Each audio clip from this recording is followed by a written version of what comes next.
The cracked asphalt stretched endlessly ahead, flanked by overgrown grass and rusting road signs. Claire adjusted her grip on the steering wheel, trying to shake off the creeping unease settling in her chest. The sun was dipping below the horizon, painting the sky in fiery shades of orange and pink, but instead of feeling peaceful, it made everything look eerily apocalyptic. She hadn't meant to end up on this road. Her GPS had lost signal an hour ago, and every attempt to retrace her steps only seemed to lead her further into the middle of nowhere. A last-minute work trip to rural Montana had already thrown off her week, and now she was driving through a ghostly stretch of countryside with no cell service and no idea when she'd find civilization again. The road was empty except for her car. Claire hadn't seen another vehicle for miles, and the isolation was beginning to gnaw at her nerves. As she passed a dilapidated gas station, its windows boarded up and its pumps rusting in the fading light, she felt a chill crawl up her spine. "Keep it together," she muttered to herself, turning the radio dial in hopes of finding a station. Static crackled, broken only by brief bursts of garbled sound. She gave up and switched it off, the silence pressing down harder than before. Her stomach growled, a reminder that she hadn't eaten since breakfast. She reached into the passenger seat, fumbling for the granola bar she'd tossed there earlier. Her fingers brushed the wrapper just as she felt a jarring thud beneath the car. Claire slammed on the brakes, her heart leaping into her throat. The car skidded to a stop, tires screeching against the rough pavement. For a moment, she just sat there, gripping the wheel with white-knuckled hands, her breath coming in shallow gasps. "What the hell was that?" she whispered, her voice barely audible over the pounding of her heart. She forced herself to get out, the cool evening air brushing against her skin as she inspected the front of her car. Nothing seemed out of place, no damage, no blood. But when she crouched down, she noticed something strange, an old leather wallet lying on the road. Claire picked it up, the leather worn and cracked, as if it had been there for years. She opened it and found a single photo inside, a man in his 30s, smiling broadly, with a small boy perched on his shoulders. Scrawled on the back of the photo were 2 words, "Find me." Her pulse quickened. She looked around, but there was nothing, just empty fields and the faint rustling of wind through the grass. Climbing back into the car, she placed the wallet on the passenger seat. As she turned the key in the ignition, a thought struck her: if the wallet had been on the road, someone had to have dropped it.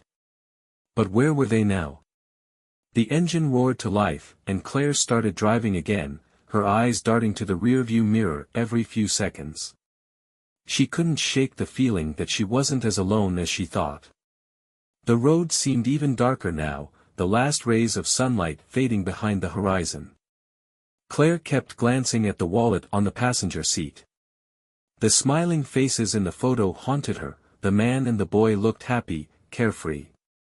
But the message on the back was cryptic, unsettling. Who were they? Why had the wallet been left in the middle of nowhere? Claire pushed those thoughts aside and focused on the road. She told herself she'd drop the wallet off at the next police station, if she ever found one. For now, she just needed to get somewhere with lights, food, and other people. Another 15 minutes passed without a sign of life. The road twisted through the hills, narrowing as trees began to close in on both sides. The headlights pierced the darkness, revealing only more asphalt and shadows.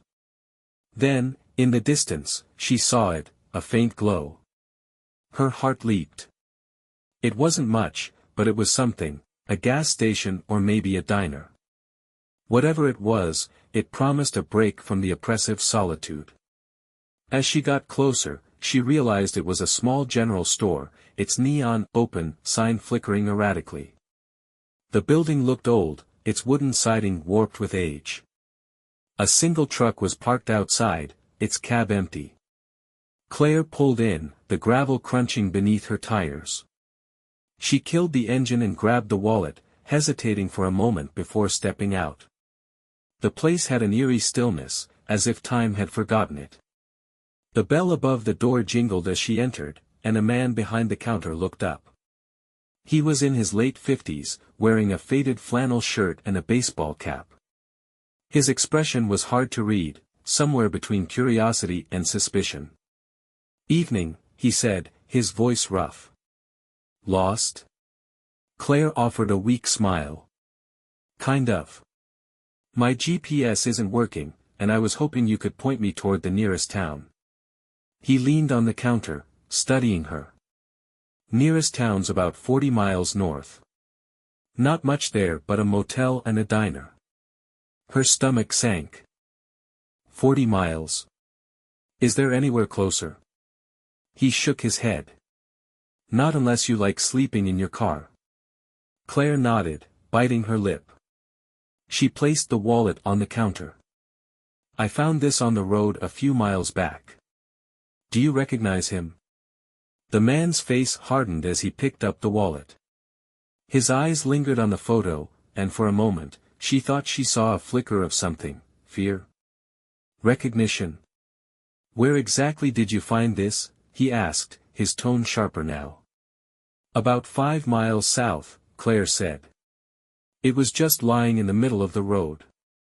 The man set the wallet down, his jaw tightening. "You should have left it there." Claire blinked. "What do you mean?" He glanced toward the door, as if checking to see if anyone else was outside. When he spoke again, his voice was lower, almost a whisper. "That road? People go missing out there. Locals call it Lost Mile." "Missing?" Claire's stomach churned. "Yeah. First it's just little things, lost wallets, abandoned cars. Then people disappear. No signs, no clues. Just gone." She stared at him, her pulse racing. "You think this man and the boy?" The man didn't answer. Instead, he pushed the wallet back toward her. "Whatever you do, don't go looking for them. Just get to the next town and forget about it." But as Claire left the store and climbed back into her car, she couldn't forget the way his hands had trembled when he touched the wallet. And when she started driving again, she noticed something in her rearview mirror, a shadow moving in the trees. Something, or someone, was out there. Claire's fingers gripped the steering wheel tighter than ever as she glanced repeatedly at the rearview mirror. The shadow she thought she saw earlier had vanished, but the gnawing unease in her stomach lingered. Every dark stretch of forest lining the road felt like it was watching her, waiting for her to make a mistake. The general store clerk's words echoed in her mind. "People go missing out there. Just gone." She pressed her foot harder on the gas, determined to put as much distance as possible between herself and the so-called lost mile. The wallet still sat on the passenger seat, and even though the man at the store had told her to leave it behind, she couldn't bring herself to toss it. Something about the photo, something about that "find me," clung to her conscience like a weight. About 15 minutes into the drive, Claire thought she saw movement again. It was subtle, just a flicker at the edge of her headlights, but enough to send a chill down her spine. Her eyes darted to the side mirrors, but the road behind her was empty. She shook her head, muttering to herself, "You're imagining things. Just keep driving." But she wasn't imagining things. A few minutes later, the first unmistakable sign of trouble appeared. Her headlights briefly illuminated an old, battered sedan parked on the shoulder of the road. The car was empty, its doors wide open, and the trunk was popped. It looked like it had been abandoned for days, no, weeks. Vines had already begun creeping up one side. Claire's gut told her to keep driving, but her better instincts warred with her curiosity. She slowed down, her car crawling forward as she squinted at the abandoned vehicle. Something didn't feel right about it. That's when she noticed the footprints. The dirt near the car's driver's side door was disturbed, marked by dozens of prints, some human, some animal, and all of them heading into the woods. She stopped her car entirely, staring at the eerie sight. Her rational mind screamed at her to keep going, but she found herself hesitating, her thoughts racing. What if someone needs help? What if this is connected to the wallet? Grabbing her phone, she tried dialing 911, but the call wouldn't go through. No signal. Of course. Claire debated her options. She could check the car, maybe see if there were any clues inside, or she could keep moving. Her heart hammered in her chest as she scanned the tree line, half expecting to see something, or someone, watching her. Finally, she decided. Against her better judgment, she stepped out of her car, the cool night air prickling her skin. Her footsteps crunched against the gravel as she approached the abandoned sedan, flashlight in hand. The interior was a mess, clothes strewn across the seats, papers scattered on the floor. It looked as though someone had left in a hurry. Among the chaos, Claire spotted a notebook on the passenger seat. She grabbed it, flipping through the pages. Most of the notes were illegible, scribbled in panicked handwriting. But a single page stood out. We heard them in the trees. They follow at a distance, always watching. Don't look back. Don't stop. The words sent a cold shiver down her spine. She slammed the notebook shut, her breath coming in quick gasps. She turned to head back to her car, but as she did, she froze. The woods were silent, too silent. The kind of silence that felt heavy, unnatural. And then she heard it. A faint crackling sound, like twigs snapping underfoot.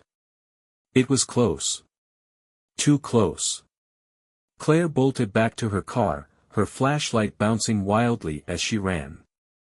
She didn't dare look over her shoulder. Her hands shook as she fumbled to unlock the door and climb inside.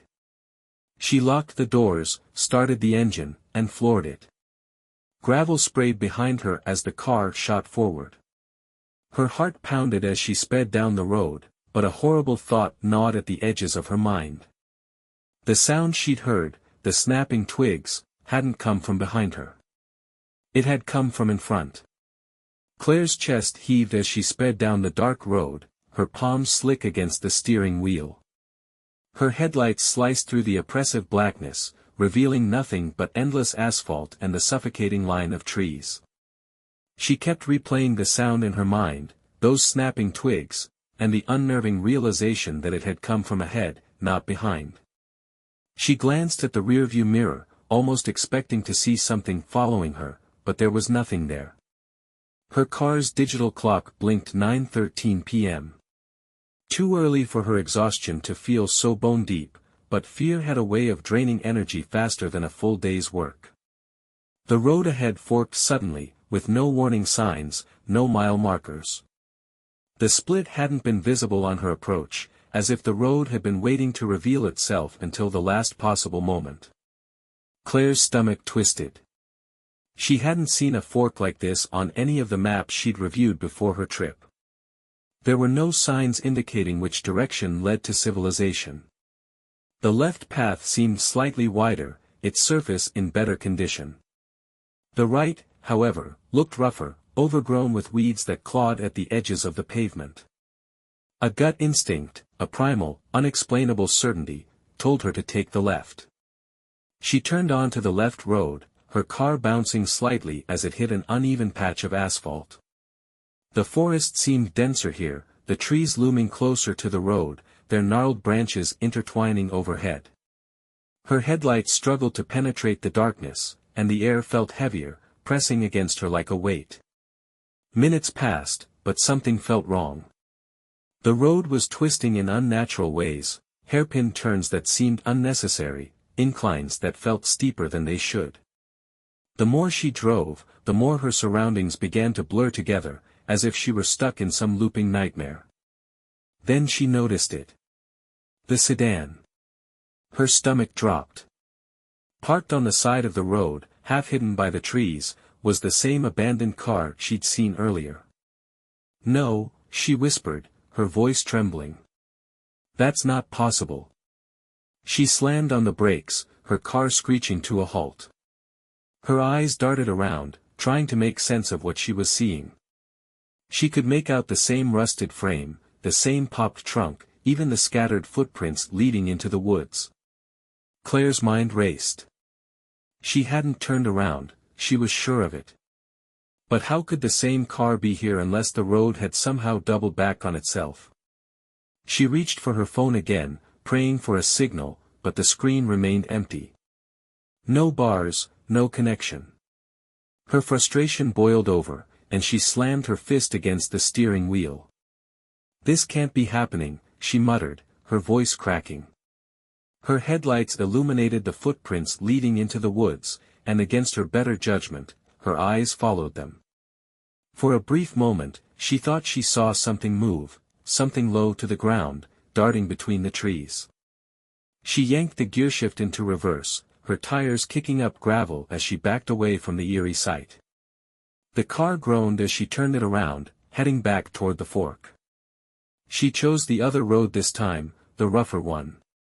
The weeds clawed at her tires, and the pavement was so cracked it felt like driving over gravel. But Claire didn't care. She just wanted to be away from whatever was happening on the other side. The minutes stretched on, and the forest began to thin. Relief crept in as the trees gave way to open fields. For the first time in what felt like hours, Claire allowed herself to exhale. But then, in the distance, she saw another shape. It wasn't a car this time.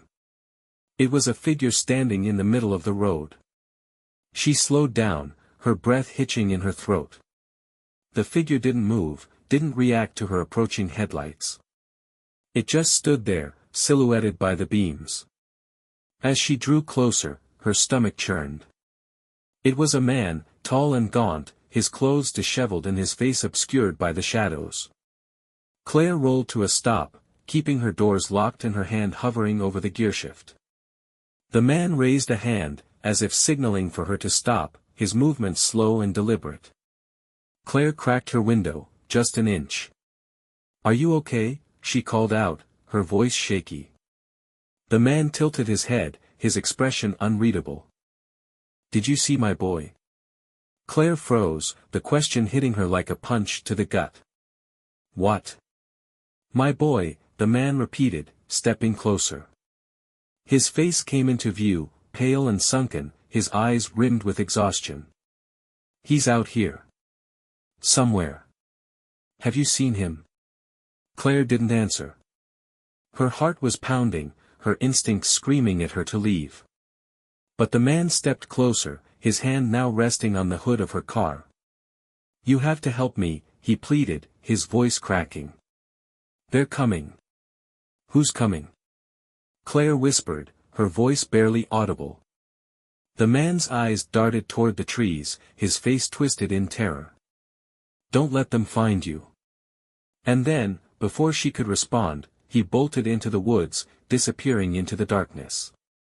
Claire sat frozen in her car, staring at the spot where the man had disappeared into the trees. Her breath came in shallow gasps, her hands gripping the wheel so tightly her knuckles turned white. What had she just witnessed? His words echoed in her mind, "They're coming. Don't let them find you." She wanted to believe he was just some deranged vagrant, maybe suffering from exhaustion or paranoia. But the look in his eyes had been too raw, too real to ignore. He was terrified. And now, so was she. After a moment, Claire forced herself to move. She put the car back into gear, her foot trembling slightly as she pressed on the gas.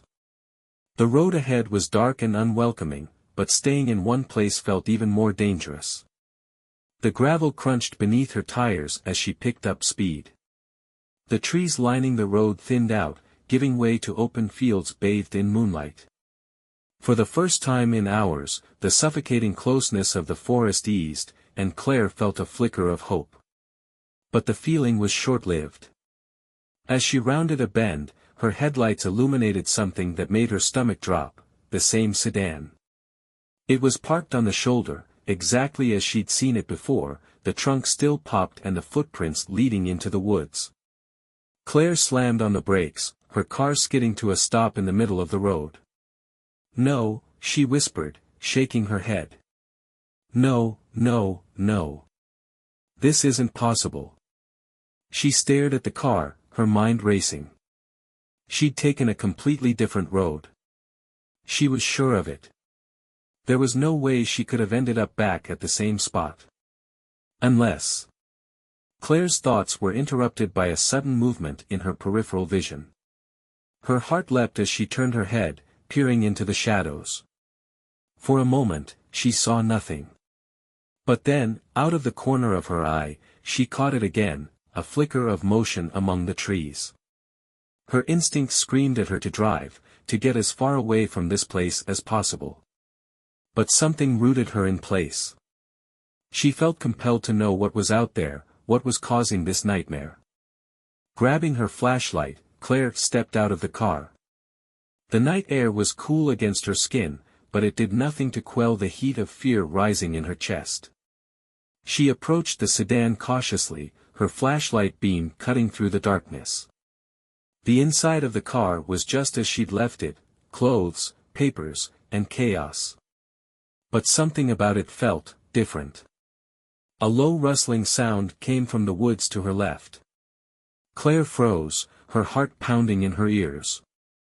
She slowly turned her flashlight toward the trees, the beam trembling in her unsteady grip. "Hello?" she called out, her voice barely louder than a whisper. No response. The rustling grew louder, closer. Claire's pulse quickened as she scanned the underbrush, her flashlight catching glimpses of tangled roots and scattered leaves. And then she saw them. Eyes. Dozens of them, glinting in the light like tiny mirrors. They were low to the ground, unblinking, and impossibly still. Claire stumbled back, nearly dropping her flashlight. The rustling stopped abruptly, replaced by an oppressive silence that pressed down on her like a physical weight. She backed toward her car, her breaths coming in panicked gasps. The eyes didn't move, but she could feel their gaze following her every step. As she reached the driver's side door, she heard it, a faint, guttural sound that sent shivers down her spine. It wasn't human. It wasn't animal. It was something else entirely. Claire didn't wait to find out what it was. She threw herself into the car, slammed the door shut, and locked it. Her hands fumbled with the keys, the engine sputtering to life just as a sharp thud hit the rear of the vehicle. She didn't look back. Her foot hit the gas pedal, and the car lurched forward, tires screeching against the pavement. In the rearview mirror, she caught a brief glimpse of movement, dark shapes spilling out of the woods and onto the road, too fast and too fluid to be human. Her headlights cut through the darkness as she sped down the road, her hands trembling on the wheel. She didn't know where she was going. She didn't care. All she knew was that she couldn't stop. The car sped through the dark countryside, the engine groaning as Claire pushed it harder than she ever had before. The rearview mirror taunted her, reflecting the empty road behind, but she couldn't shake the feeling that whatever she had seen, whatever had been watching, was still following her. Her knuckles ached from gripping the wheel, her breathing ragged as adrenaline coursed through her. She kept her eyes on the road ahead, scanning desperately for any sign of safety, a gas station, a house, even a single light in the distance. But the darkness stretched on endlessly. She checked the clock on the dashboard, 10:03 p.m. Time felt like it was crawling, but every second brought her closer to exhaustion. The events of the night played over in her mind like a broken record, the abandoned sedan, the man in the road, those unblinking eyes. Her phone vibrated suddenly, making her jump. Claire snatched it from the passenger seat, her hands shaking as she glanced at the screen. A single notification flashed, signal restored. She nearly cried with relief. Swiping quickly, she dialed 911, her heart pounding as the call connected. 911, what's your emergency? The operator's voice was calm, almost too calm for what Claire was feeling. I need help, she stammered, her words tumbling out in a rush. I'm on a back road somewhere off Route 17. I don't know exactly where, but there's something out here. I think someone's following me. Ma'am, please stay calm, the operator said, their tone steady. Are you in a safe location right now? No. Claire snapped, glancing at the road behind her again. I'm driving. There was a man on the road earlier, he was asking for help, and then. I don't know, but there were things in the woods. Eyes. Watching me. There was a brief pause on the other end of the line. Ma'am, are you saying there's someone chasing you? I don't know. Claire shouted. I don't even know if it's human. The silence stretched longer this time, and Claire's grip on the phone tightened. Hello? Are you still there? Yes, ma'am, the operator said, their voice noticeably more cautious now. We're dispatching an officer to your location. Can you keep driving until you reach a populated area? I don't know where that is, Claire admitted, her voice trembling. I haven't seen a single house or store for miles. Stay on the line with me, the operator instructed. Can you tell me if you see any landmarks or signs? Claire scanned the road ahead, her headlights cutting through the darkness. For a moment, it seemed hopeless, just the same empty fields and endless asphalt. But then, up ahead, she saw it, a small, weathered sign with reflective lettering. She squinted, her headlights illuminating the words, Harlow's Rest, 2 miles. I see a sign. Claire said, her voice breaking with relief. It says Harlow's Rest is 2 miles away. Good, the operator replied. That's a small town. Keep heading there. There should be people who can help. The thought of safety spurred her on, and she pressed the gas pedal harder. The road began to straighten out, the oppressive forest finally giving way to open fields. Claire felt a flicker of hope for the first time all night. But as she neared the outskirts of Harlow's Rest, something felt off. The town was eerily quiet. No lights shone from the windows of the houses lining the road, and the streets were deserted. She pulled into what looked like the main square, parking beneath a flickering street lamp. The silence was deafening. No cars. No people. Just the faint hum of insects in the night air.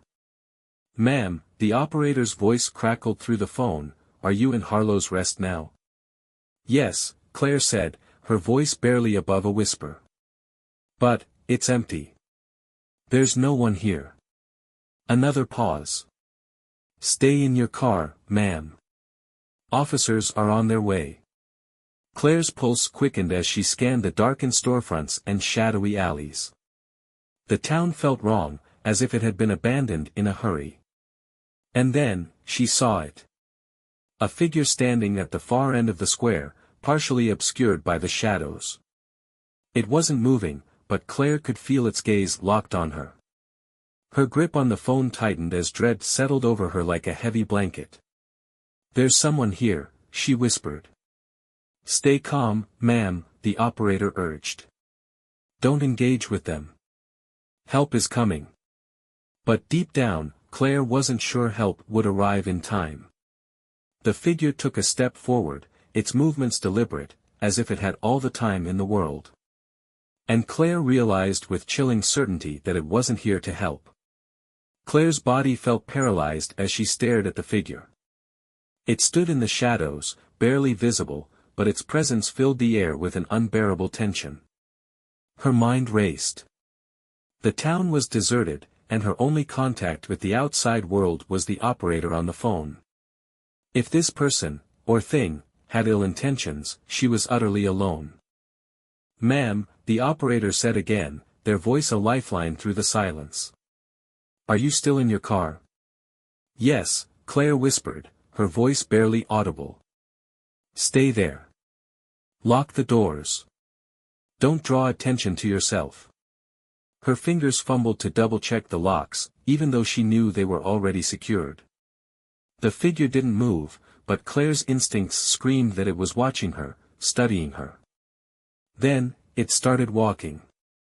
The slow, deliberate pace was somehow more terrifying than if it had charged at her. Its movements were unhurried, purposeful, as if it knew there was no need to rush. Claire's heart hammered in her chest as the figure crossed into the dim light of the flickering street lamp. It was a man, tall, gaunt, and unnervingly calm. His clothes were disheveled, his face pale, and his eyes were hollow, lifeless. She pressed the phone closer to her ear. "There's a man," she said, her voice trembling. "He's walking toward me." "Do not engage," the operator instructed firmly. "Officers are en route. Stay in the car." The man stopped about 20 feet away, just outside the circle of light cast by her headlights. He tilted his head slightly, as if studying her. Claire felt like a deer caught in the sights of a predator. Then, without warning, he raised his arm and pointed, straight at her. Claire's blood ran cold. What does he want?" she stammered, her voice cracking.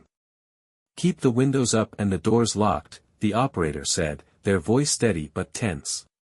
"Help is almost there. Just stay put." The man didn't move. He just stood there, arm outstretched, pointing at her. The stillness was unbearable. And then, as if a switch flipped, he dropped his arm and began to walk again, this time, circling the car. Claire's breath hitched as she followed his movements through the windows. He stayed just far enough away that the shadows cloaked his features, but his intent was clear. He was toying with her, testing her resolve. The sound of her car engine idling filled the tense silence, a faint reminder that she had an option to escape. But her instincts battled with her reason. If she drove off, where would she go? The town was empty, and she didn't know if the roads ahead would lead her to safety or back into the nightmare she'd just escaped. The man completed his slow circuit around the car and stopped again, this time directly in front of her. His head tilted once more, his expression unreadable in the dim light. And then, he smiled. It wasn't a friendly smile. It was cold, cruel, and sent a shiver down her spine. Claire couldn't take it anymore. She slammed the car into reverse, her tires squealing as she backed away. The man didn't flinch, didn't react. He just stood there, watching her with that eerie smile. Her hands shook as she shifted into drive, her foot pressing hard on the gas. The car lurched forward, and she swerved around him, her headlights briefly illuminating his face as she passed. His smile widened, and she could swear she saw his lips move, as if he were saying something. She didn't stop to find out. The road out of town was narrow and winding, but Claire didn't care. She sped down it, her eyes darting between the road ahead and the rearview mirror. There was no sign of him, but the feeling of being watched lingered. "Ma'am," the operator's voice broke through her panicked thoughts. "Are you safe?" "I don't know," Claire admitted, her voice shaky. "I'm leaving the town, but I feel like he's still watching me." "Officers should be arriving in Harlow's Rest any minute now," the operator assured her. "Stay on the road and keep heading away from the area. We'll send someone to intercept you." Claire nodded, even though they couldn't see her. She gripped the wheel tightly, her eyes scanning the road for any sign of movement. The headlights illuminated the endless stretch of asphalt, the trees on either side now sparse and windblown. The open landscape should have brought her some relief, but the emptiness only made her feel more vulnerable. And then, in the distance, she saw it. A figure standing in the middle of the road. Her heart sank. It was him. Claire slammed on the brakes, the car screeching to a halt. The figure didn't move, didn't flinch. It stood there, waiting. "No," she whispered, shaking her head. "How did he?" She didn't have time to finish the thought. The man raised his hand again, pointing directly at her. And this time, he started walking forward. Claire's pulse roared in her ears as the man advanced. His pace was deliberate, unhurried, but the intent was clear, he wasn't going to stop. Her hands trembled on the steering wheel. She could turn the car around and speed off in the other direction, but where would she go? The road seemed endless and looping, like some cruel maze designed to keep her trapped. The man was getting closer, his face still obscured by the shadows. Claire could feel the weight of his presence pressing down on her. Then, as if some unseen force took over, she slammed her foot on the gas. The car surged forward, her headlights cutting through the night, and the man didn't move out of the way. Her heart clenched as the car hurtled toward him, but just as the impact seemed inevitable, he stepped aside, calmly, effortlessly, and vanished into the darkness. Claire gasped, her eyes darting to the rearview mirror, but there was nothing behind her. The road was empty again, the man gone as if he had never been there. Her hands gripped the wheel so tightly her knuckles turned white. The adrenaline pounding through her veins screamed at her to keep going, not to stop, not to question what she had just seen. The road stretched on, twisting and turning in a way that made her feel disoriented. Every mile felt the same, every turn a repetition of the last. She began to wonder if she was driving in circles, trapped in some endless loop. The operator's voice broke through the fog of her thoughts. "Ma'am, are you still there?" "Yes," Claire breathed, her voice barely audible. "Are you still driving? Can you see anything, landmarks, signs?" "No, nothing," she said, her voice trembling. "It's just road. It all looks the same." "Stay on the line," the operator said, their voice calm but firm. "We're working on triangulating your location. Just keep driving and stay alert." Claire nodded, even though they couldn't see her. Her eyes darted between the road and the rearview mirror, every shadow and flicker of movement sending her heart racing. And then, she saw it, a faint glow in the distance. At first, she thought it was another trick of her mind, but as she drew closer, the glow became more distinct. It was a light, stationary, soft, and warm. It looked like a lantern, hanging from the porch of a small, run-down gas station. Relief washed over her like a tidal wave. She slowed the car as she approached, the gravel crunching beneath her tires. The gas station looked like it hadn't been used in years, peeling paint, cracked windows, and an old, rusted gas pump that seemed more decorative than functional. But the light was on, and that meant someone had to be there. She parked the car and hesitated, her eyes scanning the surrounding area. The night was eerily quiet, the only sound the faint hum of the lantern swaying gently in the breeze. "Ma'am, where are you now?" the operator asked. I think I found a gas station," Claire said, her voice unsteady. "Do you see anyone there? Any staff or other vehicles?" Claire peered through the windshield, but the place seemed deserted. "No," she said. "It looks abandoned, but the light is on." "Proceed with caution," the operator warned. "Stay on the line." Claire took a deep breath and stepped out of the car, her flashlight in hand. The cool night air bit at her skin as she made her way toward the building. Her footsteps echoed on the wooden porch as she reached the door. She hesitated before pushing it open, the hinges creaking loudly in the silence. Inside, the air was stale, thick with the scent of dust and old oil. Rows of empty shelves lined the small space, and a single counter sat at the back, cluttered with papers and an ancient cash register. "Hello?" Claire called out, her voice trembling. No answer. She stepped further inside, her flashlight sweeping across the room. There was no sign of anyone, but the lantern outside and the faint hum of electricity told her the place wasn't entirely abandoned. As she moved toward the counter, something caught her eye, a map pinned to the wall behind it. She stepped closer, her flashlight illuminating the faded lines and markings. It was a map of the surrounding area, with roads, towns, and landmarks clearly marked. Claire's eyes scanned it desperately, looking for her current location. Her stomach dropped when she saw a handwritten note scrawled across the bottom. "Turn back. You're not safe here." A loud bang from outside made her jump, her flashlight clattering to the floor. She spun around, her heart racing as the sound echoed in the empty building. "Ma'am, what's happening?" the operator asked urgently.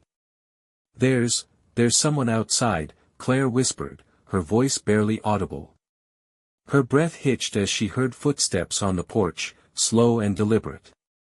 She backed away from the door, her eyes locked on the shadow moving behind the frosted glass. The doorknob turned. Claire grabbed the nearest object, a rusted wrench from the counter, and held it tightly, her hands trembling. The door creaked open, and a figure stepped inside. It wasn't the man from the road. It was someone else. Someone she didn't recognize. But the look in their eyes was the same. Cold. Empty. Calculating. And they weren't alone. Claire's breathing was shallow as the figure stepped into the dim light of her flashlight. The second man was shorter than the first but just as unsettling. His face was gaunt, his skin pale as though he hadn't seen daylight in years. His clothes were tattered, and his movements slow but purposeful, exuding a terrifying calm. Behind him, more shadows stirred outside. Claire's heart sank as she realized there wasn't just one more. There were several. Her mind screamed at her to run, but her feet refused to move. She gripped the wrench tightly, the cold, rusted metal digging into her palms as she backed away toward the counter. The man in the doorway tilted his head, studying her like she was some cornered prey. The faintest hint of a smile curled his lips, and then he spoke, his voice low and chilling. "You should have stayed on the road." Claire's mouth went dry. "What do you want?" she forced out, her voice barely above a whisper. The man didn't answer. Instead, he stepped aside, holding the door open as the others began to file in. There were 4 of them, 5, including the man from earlier, who now lingered at the back of the group, his eerie smile as unwavering as before. They surrounded her slowly, forming a loose semicircle. None of them spoke, but their silence was deafening. Claire's eyes darted between them, looking for any opening, any chance to escape.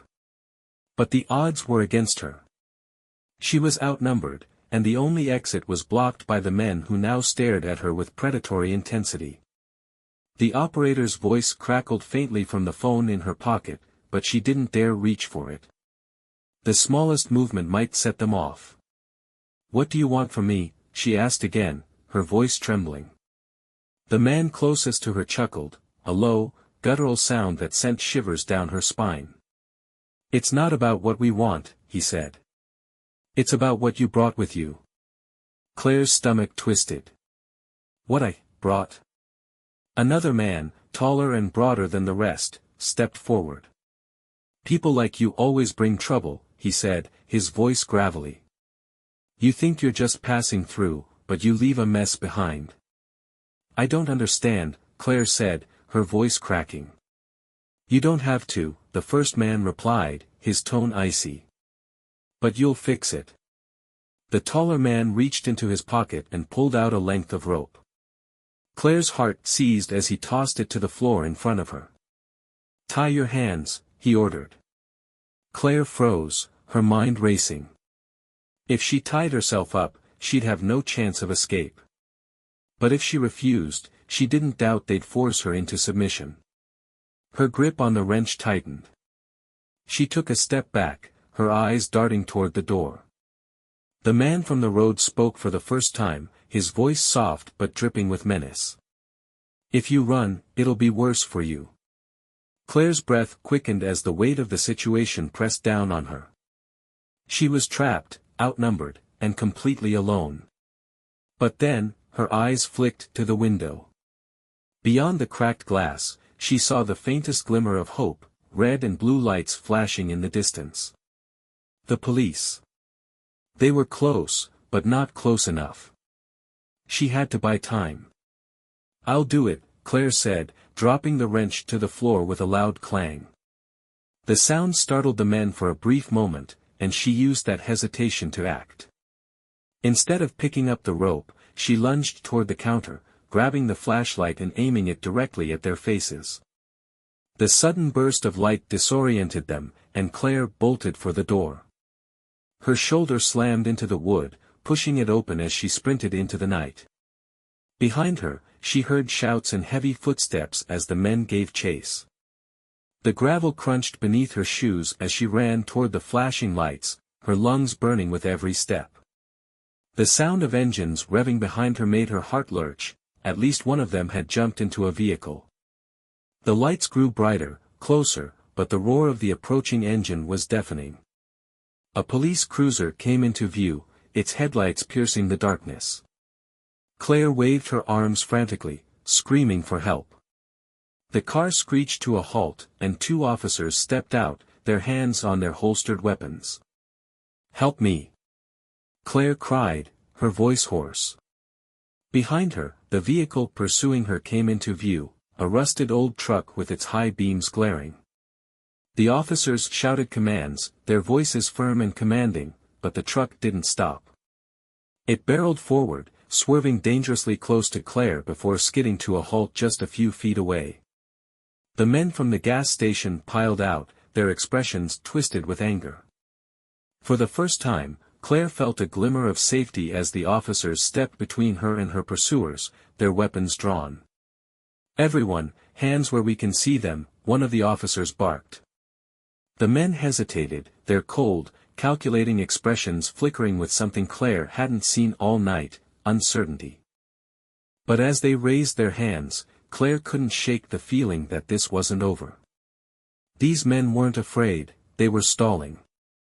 And whatever they were stalling for was still out there, waiting in the shadows. The officers held their ground, their weapons drawn, while Claire clung to the back of the nearest patrol car, her chest heaving with panic. The men from the gas station stood frozen in place, their hands raised, their expressions eerily calm despite the guns pointed at them. "What's going on here?" the lead officer demanded, his voice sharp. "Why were you chasing her?" One of the men, the shorter one with the tattered clothes, smirked and tilted his head. "We were just trying to help her," he said smoothly, his tone dripping with mock innocence. She looked lost. "Didn't mean to scare her." Claire's voice shook as she shouted, "That's a lie.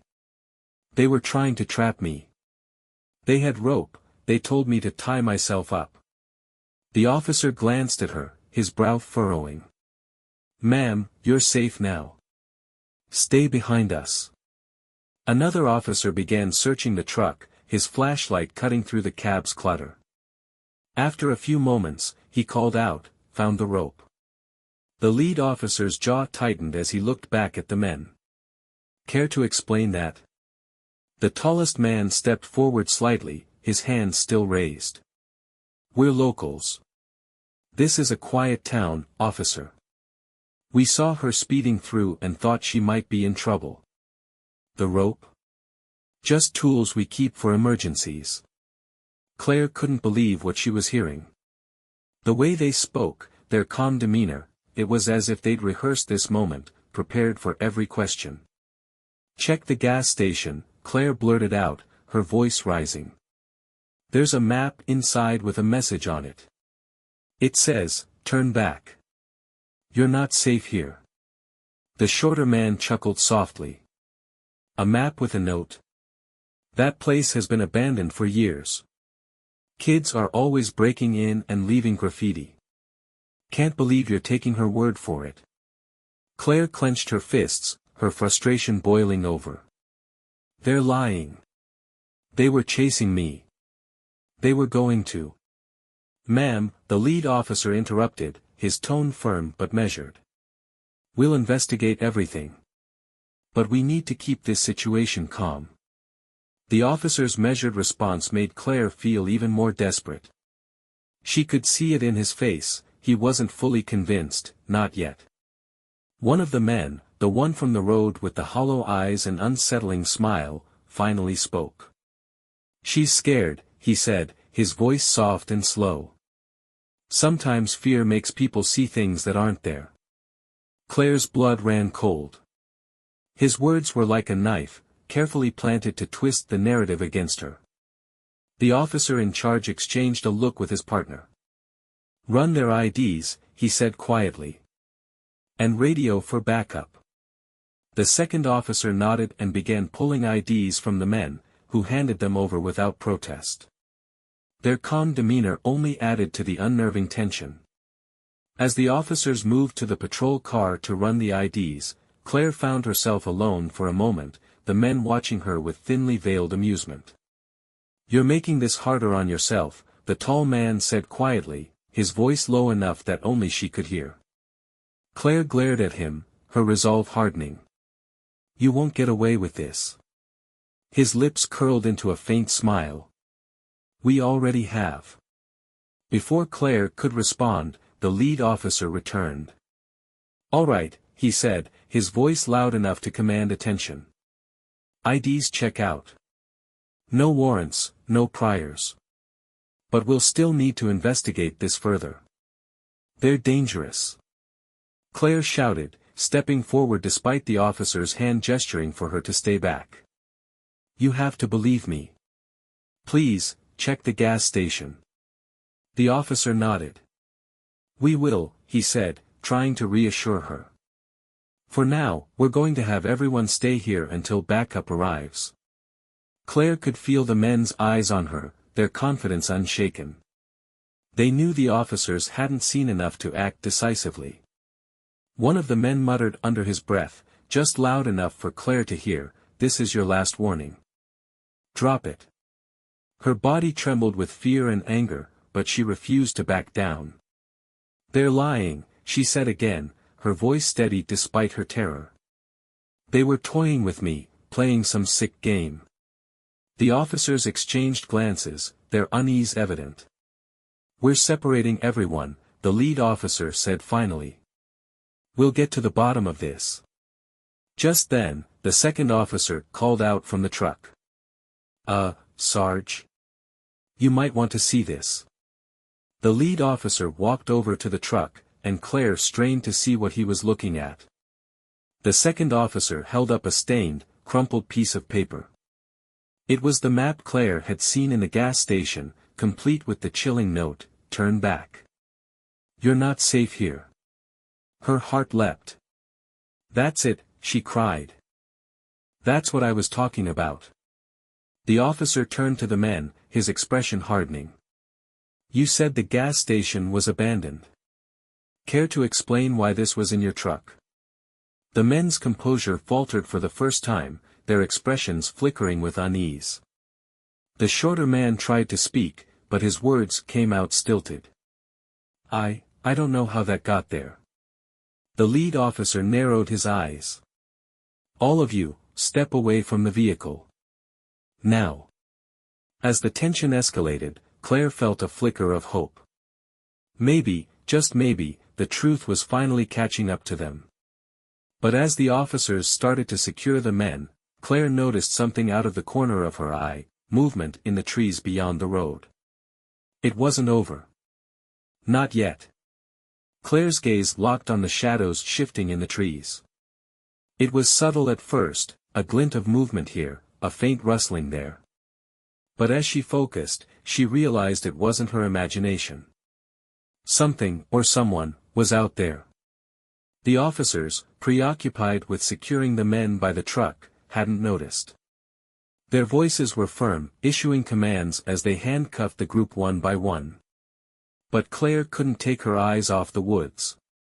A cold, creeping dread settled over her. She took a step back, instinctively positioning herself closer to the patrol car. "Officer," she said, her voice shaky but urgent. "There's someone else. In the trees." The lead officer turned toward her, his brow furrowing. "What do you mean?"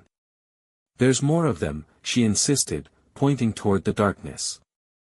"I saw movement. They're out there." The officer glanced toward the woods, his flashlight cutting through the night, but the beam revealed nothing but dense trees and undergrowth. "Stay here," he instructed Claire before turning to his partner. "Keep an eye on her and the suspects. I'm going to check it out." "No." Claire's voice rose in panic. "Don't go alone. You don't understand, they're dangerous. They've been planning this. The officer hesitated, clearly weighing her words. But before he could respond, the sound of a branch snapping echoed through the air. Everyone froze. The second officer drew his weapon, his posture tense as his eyes scanned the tree-line. The men by the truck exchanged subtle glances, their previous confidence shifting into something darker, anticipation. Another snap, closer this time. "Backup's on the way," the lead officer muttered, more to himself than anyone else. His voice was steady, but Claire could see the tension in his jaw. "Show yourself," he shouted into the woods, his flashlight slicing through the darkness. For a moment, there was only silence. Then, a low, deliberate whistle drifted through the air. It was hauntingly melodic, rising and falling in a way that sent chills down Claire's spine. The men by the truck smirked, their composure fully returned. One of them even chuckled under his breath. "They're here," the tall man said softly, his tone almost gleeful. The lead officer's grip on his weapon tightened. "Who's here?" But the men didn't answer. Instead, they just stood there, their smug expressions a stark contrast to the fear coursing through Claire. The whistling grew louder, closer, joined by the sound of footsteps crunching through the underbrush. And then, they emerged. There were 3 of them, stepping out of the woods with an unsettling calm. They were dressed similarly to the men by the truck, worn clothes, their faces shadowed by the dim light. But there was something even more menacing about these newcomers. They moved with purpose, their eyes cold and calculating as they surveyed the scene. The officers barked commands, their weapons trained on the group. "Stop right there. Hands where we can see them." The newcomers didn't comply. Instead, they spread out slowly, flanking the officers and the truck. "You shouldn't have gotten involved," one of them said, his voice deep and gravelly. "This doesn't have to get messy," another added, his tone almost casual. But Claire knew better. The tension in the air was electric, crackling with the unspoken promise of violence. The lead officer's voice was firm as he shouted, "Stay where you are. Backup is almost here, and I won't hesitate to use force." The men exchanged glances, their smirks widening. "Backup?" one of them echoed. "You think that's gonna help you out here?" Claire's blood ran cold as she realized the horrifying truth. These men weren't just locals or opportunistic predators. They were part of something bigger, something orchestrated. The shorter man from the truck, still cuffed, leaned toward the officer closest to him and whispered, "You should have let us handle her. Now you're part of this too." Before the officer could react, chaos erupted. One of the newcomers lunged forward, his movements shockingly fast, knocking the flashlight from the lead officer's hand. The others sprang into action, their precision and coordination suggesting this wasn't their first ambush. The officers fired their weapons, the deafening cracks echoing through the night. Claire ducked behind the patrol car, her hands clamped over her ears as she tried to process the pandemonium unfolding around her. She peeked around the car, her heart pounding. One of the officers was grappling with a man twice his size, while the lead officer struggled to regain control of the scene. The men from the truck, still handcuffed, were shouting something to their accomplices, orders, perhaps, or signals. Whatever it was, it worked. One of the newcomers produced a set of keys and quickly began unlocking the cuffs, freeing the men one by one. "No," Claire whispered, her stomach churning with dread. She had to do something. She couldn't just sit there and watch. Her eyes darted to the patrol car's open door. The radio. Without giving herself time to hesitate, she scrambled into the driver's seat and grabbed the mic. "This is Claire Harper," she said, her voice shaking. "We're at the old gas station off Route 19. The officers need immediate backup, there are multiple armed suspects. Please hurry." She released the button, her chest heaving. The dispatcher's voice crackled through the speaker. Backup is en route. Stay on the line. Claire didn't have time to respond. A shadow fell across the window, and she turned to see one of the men staring at her through the glass, his expression furious. She locked the door just as he lunged for the handle, his fists pounding against the window. Trapped in the car, with chaos erupting outside, Claire knew this was only the beginning. Whatever these men wanted, they weren't going to stop until they got it. And if she didn't find a way out soon, she wouldn't live to see the morning. The pounding on the car window grew more violent, each strike threatening to shatter the glass. Claire scrambled back in her seat, her mind racing for a solution. She couldn't stay in the car, but stepping out meant facing the chaos outside. The man outside shouted something to his accomplices, his voice muffled by the glass. The lead officer was still fighting off two of the attackers, but he was clearly losing ground. The second officer lay on the gravel, motionless. Claire's breathing quickened. Her eyes darted to the gear shift, she had to move the car. Fumbling with the controls, she managed to start the engine. The roar caught the attention of the men outside, their heads snapping toward her. "Get out of the car," one of them bellowed, slamming his fist against the hood. Claire didn't hesitate. She threw the car into reverse and slammed her foot on the gas. The patrol car jolted backward, forcing the man to dive out of the way. The sudden movement gave her just enough space to maneuver. She twisted the wheel, pointing the car toward the road, and floored it. The tires screeched as the car surged forward, the headlights cutting through the darkness. Behind her, the men shouted, their voices growing fainter as she sped away. But Claire's relief was short-lived. A set of headlights appeared in her rearview mirror, and her stomach dropped. The rusted truck from earlier was in pursuit. The patrol car's radio crackled to life. "Backup is less than 5 minutes out," the dispatcher said. "Stay on the line." Claire grabbed the mic, her voice trembling. "They're chasing me. It's the truck, I can't outrun them." "Stay calm," the dispatcher said. "Keep heading toward Route 19. Officers are en route to intercept." The truck closed the distance quickly, its engine growling like a predator on the hunt. Claire swerved, trying to keep it from getting too close, but the truck's driver was relentless. A loud bang echoed as the truck rammed the rear of the patrol car, nearly sending her spinning off the road. "Help me!" Claire screamed into the radio. The dispatcher's voice remained steady. "Keep going. Don't stop. You're almost there." But Claire wasn't sure she'd make it. The truck rammed her again, harder this time, causing the car to fishtail. She fought to regain control, her knuckles white as she gripped the wheel. Up ahead, she saw the faint glow of red and blue lights. Backup. Tears filled her eyes as the realization hit her, she might actually survive this. The truck behind her slowed, as if the driver had seen the lights too. But instead of stopping, it veered off the road, disappearing into the woods. Claire slammed on the brakes as she reached the line of police vehicles, skidding to a stop. Officers swarmed her car, pulling her out and guiding her to safety. "They're back there," she gasped, pointing toward the road. "In the truck."